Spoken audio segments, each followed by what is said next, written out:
C'est un objet qui peut valoir entre 2 et 3 000 euros à peu près. 2 et 3 000 euros. Faire un petit peu mieux quand même parce que c'est un sujet, enfin c'est un décor qui n'est pas commun. Voilà.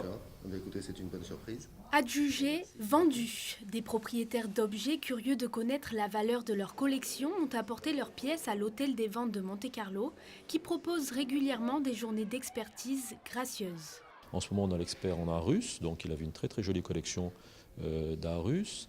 Nous avons nos experts en bijoux qui sont là, donc on a beaucoup effectivement de clients dans ce domaine-là, bijoux. Donc il y a eu Madame Chantal Beauvoir, Arnaud Beauvois, notre expert à Paris qui est descendu, nous avions le mobilier objet d'art, les faïences.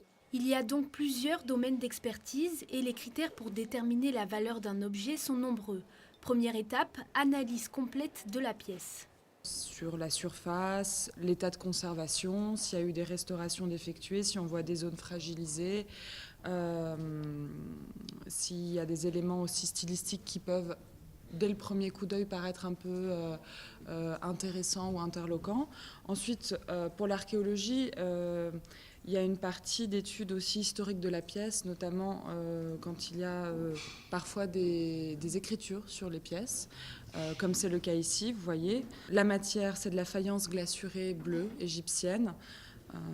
Donc ça fait partie des objets très luxueux de l'art égyptien. L'exploration d'une œuvre permet aussi la découverte de l'histoire d'une civilisation et d'une culture. Pour cet objet de collection issu d'une très vieille succession, on peut y lire une inscription hiéroglyphique. Djéouti, le dieu Ibis, Neb, maître d'Hermopolis, la ville des Huit, qui est une de ces villes tutélaires en Égypte.